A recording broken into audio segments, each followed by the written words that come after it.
Now, more on the latest building collapse in New York. You might have heard a few moments ago I was talking about the Salomon Brothers building collapsing. And indeed it has. Apparently that's only a few hundred yards away from where the World Trade Center towers were. And it seems that this was not a result of a new attack. It was because the building had been weakened during this morning's attacks. We'll probably find out more now about that from our correspondent, Jane Stanley. Jane, what more can you tell us about the Salomon Brothers building and its collapse? Well, only really what you already know. Details are very, very sketchy. There's almost a sense downtown in New York behind me, down by the World Trade Centers, of just an area completely closed off as the rescue workers try to do their job. But this isn't the first building that has suffered as a result. We know that part of the Marriott Hotel next to the World Trade Center also collapsed as a result of this huge amount of falling debris from 110 floors of the two twin towers of the World Trade Center. As you can see behind me, the Trade Center appears to be still burning. We see these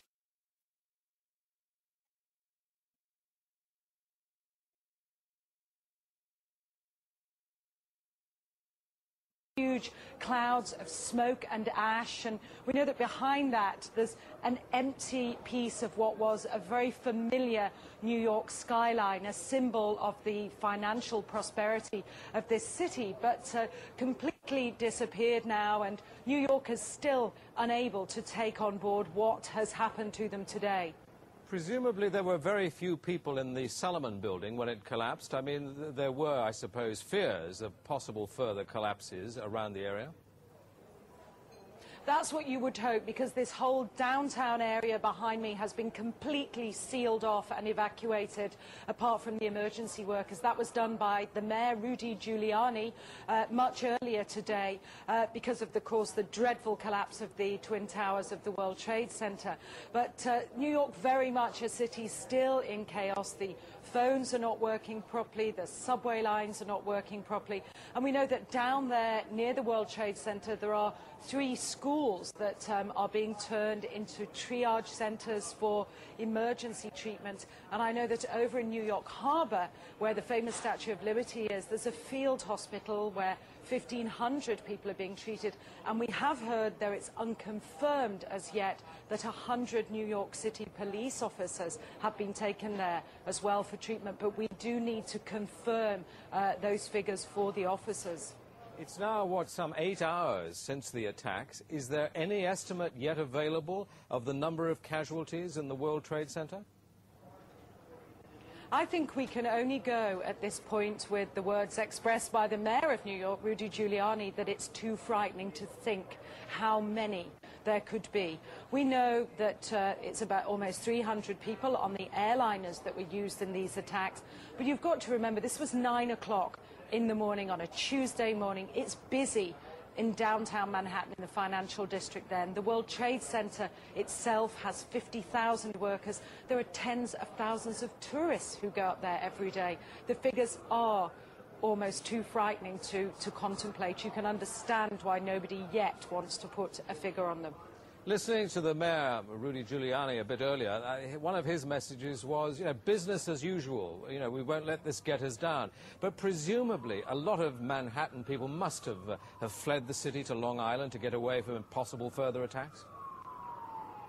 Well, a lot of people were certainly trying to, but you remember that very early on, all the bridges and tunnels to the city, as well as the airports, were closed. New York was sealed, essentially. Now, we do know that the Long Island Railroad has begun running again to get people out of the city if they can, and people who can't manage to get out and perhaps lived in that area, they're being offered accommodation in empty school buildings. But certainly I saw earlier on today huge crowds of people desperately trying to walk up upper Manhattan to get as far away as possible.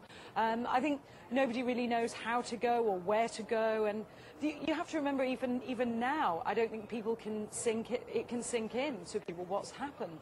We haven't for the past hour or so heard much from the people of Manhattan. You're with them there. I mean, what are they saying tonight after this catastrophic attack?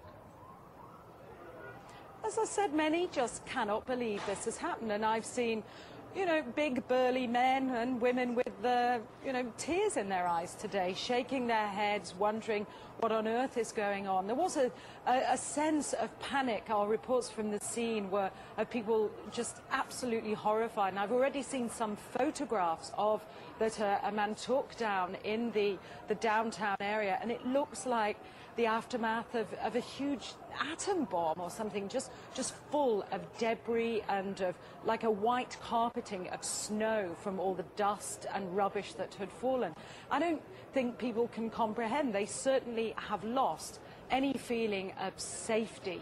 There's still a great pride in the city. People are determined to fight back, but a great sense of shock and loss. People keep looking at the sky, for example, where you can see the plume of smoke, and say, when that's gone, it won't be there anymore. Our Twin Towers won't be there. Such a symbol of New York.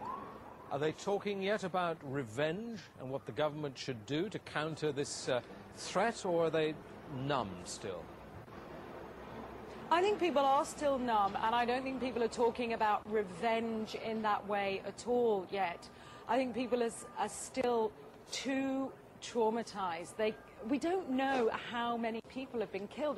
We can't even put a figure. I think when you talk to people on they don't even say how many people might have been killed and injured. And I think that feeling, until the idea of the devastation, people don't really know what to say or what to think. I think they feel the bubble of their security as being in America has definitely been popped. This city and this country will not be the same.